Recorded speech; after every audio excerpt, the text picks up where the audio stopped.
আজকে আমি দেখাবো যে সিম্পল ডাটা এন্ট্রি ওয়ার্ক আমি যেমন বাইরের ক্লায়েন্টের সিম্পল ডাটা এন্ট্রি ওয়ার্ক করি, যেমন আমি লিড জেনারেশনের কাজ করি, ওয়ার্ডপ্রেসের কাজ করি, ডাটা এন্ট্রির কাজও করি যখন আসে। তো এটা আমার মার্কেট প্লেসের বাইরের একটা ক্লায়েন্টের কাজ।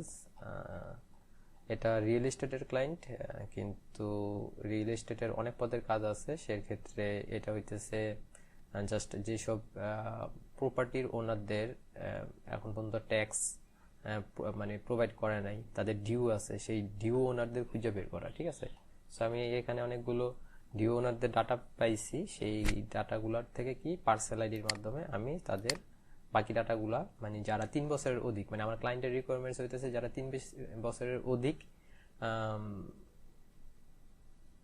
ডিউ আছে তাদের ডাটাগুলার ইনফরমেশনগুলো নিতে। তো আমি শিটটা তৈরি করছি সম্পূর্ণ আমি, ক্লায়েন্ট এগুলো কিছু করে দেয় নাই, জাস্ট ক্লায়েন্ট আমারে এই ডাটাগুলা একটা শিট দিয়েছে, সেই শিট থেকে আমি ডাটাগুলো এখানে আনছি।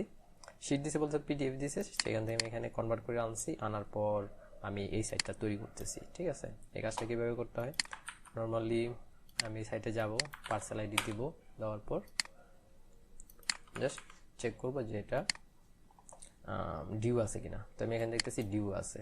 এখন কি এটা মোর দেন 3 ইয়ার্স আছে নাকি আন্ডার 3 ইয়ার্স, এটা আমার চেক করা লাগবে। ঠিক আছে, তো পাশাপাশি আমি এই ট্যাবটা ওপেন করতেছি। যদি আমার একবার আউটস্ট্যান্ডিং থাকে তার মানে এটা ডিউ আছে, বোঝা যায়। আর সাথে আমি নামগুলোও কালেক্ট করে নিব। তো আমি এখনকার নামগুলো নিয়ে নিতেছি, আর পাশাপাশি নো দিয়ে দিতেছি।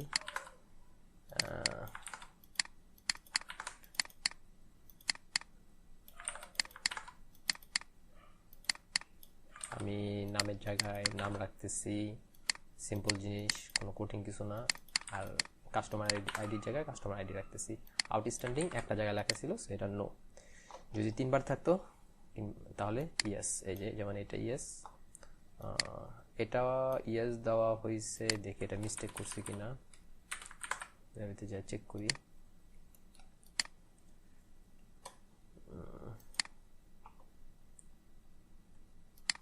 এটা ইয়েস দেওয়া কেন হয়েছে, হয়তো আমি একবার আউটস্ট্যান্ডিং লিখতে ভুল করছি, আর নয়তো ক্লিকে ইয়েস হয়ে গেছে, দুইটার একটা হইতে পারে। কারণ এটা দেখে যেতেছে 2বার দেওয়া। ডিউ আছে দেখতেছি, কয় বছরের ডিউ আছে দেখি।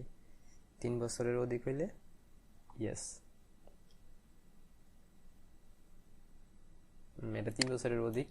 এখানে দেখাইতেছে যে বাকি দুইটাও আছে, এখানে পেড করছে কিন্তু 3 বছরের অধিক আছে।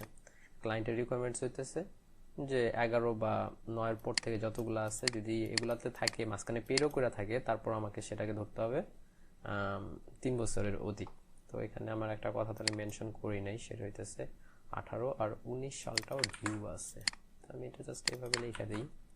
এটা ক্লায়েন্ট বলে নাই কোন ফরম্যাটে লিখতে হবে, সো আমি একটা ফরম্যাট সাজিয়ে নিছি, জাস্ট এইভাবে লিখে দিয়ে দিই। এই জন্য ইয়েস দেওয়া, তবে এটা কারেক্ট আছে। এখন এই এন্ট্রিটা করবো, আবার রিয়েল এস্টেটে যাই, এখানে যে আবার চেঞ্জ করি। পার্সেল আইডি আছে, এখানে ডিউ দেখা যাচ্ছে, এটা কয় বছর দেখাবে, 1 বছর। তো এটারও যেটা যেহেতু 1 বছর নো হবে। আর আমি এটার ওনারের ইনফরমেশনটা নিয়ে নিব, আর এখানে এটা আবার পূর্বের পেজে চলে যাই। এই যে অ্যাড্রেস হইতেছে এইটুকু পেস্ট করে দিলাম। এটা হইতেছে অ্যাড্রেস, এটা হইতেছে সিটি অ্যাড্রেস, আর এটা শুধু অ্যাড্রেস। সিটি জিপ কোড, এখানে হচ্ছে নেম, কাস্টমার আইডি শেষ। আর আউটস্ট্যান্ডিং একবার দেওয়া আছে, মানে ডিউ 1 বছরের, আর কিন্তু নাই। তো এখন আরেকটা অ্যাকাউন্ট এন্ট্রি করি। এই যে এটা রাখলাম এখানে।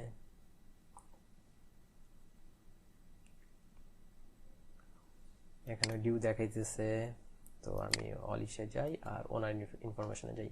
যেহেতু 1 বছরের আছে, তো আমার ওনার ইনফরমেশন তো নিতে হবে, ঠিক না? কয় বছরের আছে এটা দেখতে হবে।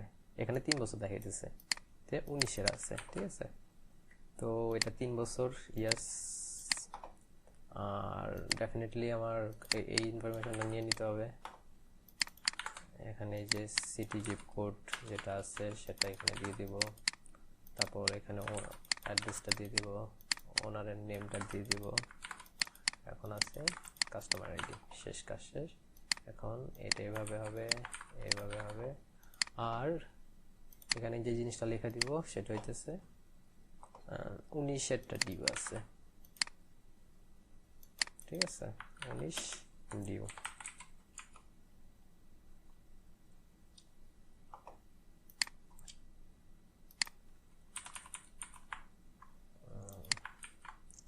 তো এখানে আমি ডুপ্লিকেট সাজা রাখছি এই চারটায়, এখানে এই দুইটা এন্ট্রি সেম, তো এই এন্ট্রি আর এন্ট্রি সেমই হওয়ার পসিবিলিটি আছে। তারপর আমি এটা আবার চেক করে দেখাই দিই যে এই দুইটা এন্ট্রি সেম হবে। সবসময় সেম হয় না, তো মাঝে মাঝে সেম হয়, কারণ আমাদের কিন্তু পার্সেল আইডি চেঞ্জ, ঠিক আছে। সো পার্সেল আইডি চেঞ্জ হইলে মাঝে মাঝে সেম ওনার হইলেও তাদের এমন থাকে না যে তার দুইটা জমি, তো জমি যেহেতু ভিন্ন তার মানে পার্সেল আইডি ভিন্ন। হ্যাঁ, তারও ডিউ আছে। পরেরটাই দেখি এটা 3 বছর আছে না 2 বছর আছে না 1 বছর আছে, মাঝে মাঝে চেঞ্জ হয়। সেগুলোর জন্য ডুপ্লিকেট নেম থাকলেও আমাদের চেক করা লাগে। এই দেখেন এটা কিন্তু সম্পূর্ণ বিল বকেয়া আছে, তার ট্যাক্স বকেয়া আছে। তো এটা ইয়েস তো ডেফিনেটলি হবে, এটার আউটস্ট্যান্ডিং তিনোটাই হবে। কারণ কি 20, 21, 22 সবই আউটস্ট্যান্ডিং দেওয়া, ঠিক আছে।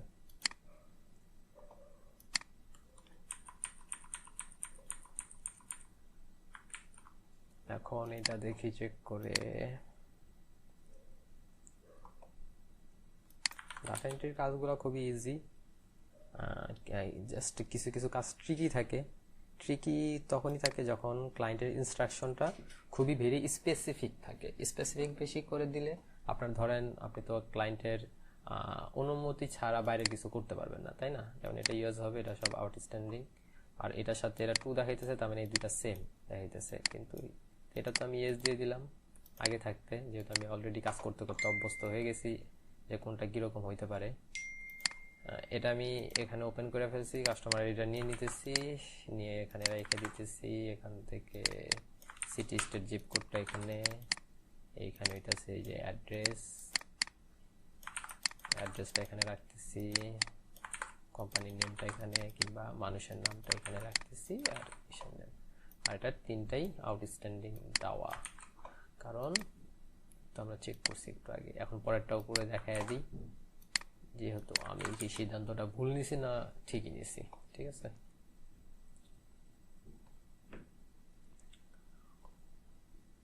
এটা দিই, হ্যাঁ ডিউ আছে। ডিউটা যদি 3 বছরের বেশি থাকে তাহলে আমি ওইটা জাস্ট উপরটাই কপি পেস্ট দিয়ে দিব, সেমই আছে। সো এটা সেম হয়ে গেছে। তো ডাটা এন্ট্রি কাজ খুব ইজি, তেমন কঠিন কিছু না। এটা তো করলাম, এখন এটা করব।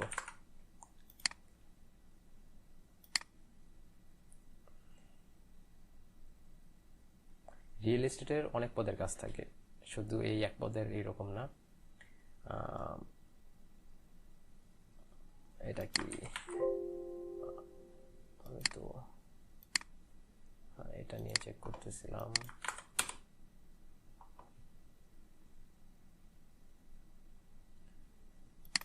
এটা হ্যাঁ ডিউ আছে, ডিউ কি 1 বছর না কত বছর দেখি।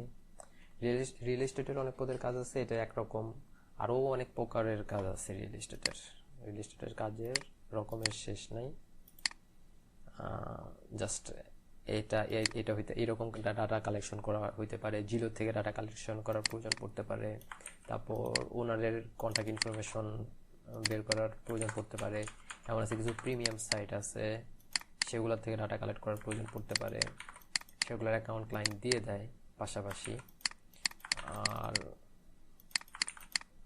আর আর কিছু কাজ আছে যেগুলো আপনার মনে করেন মার্কেটিংয়ের জন্য করা লাগে, ঠিক আছে। সেগুলোর জন্য সেলস ফানেল বানাইতে হয়, মানে নানা পদের কাজ আছে এই রিয়েল এস্টেট ইন্ডাস্ট্রির যে কাজগুলো আছে সেগুলো ডাটা এন্ট্রির ভিতরে পড়ে আর কি।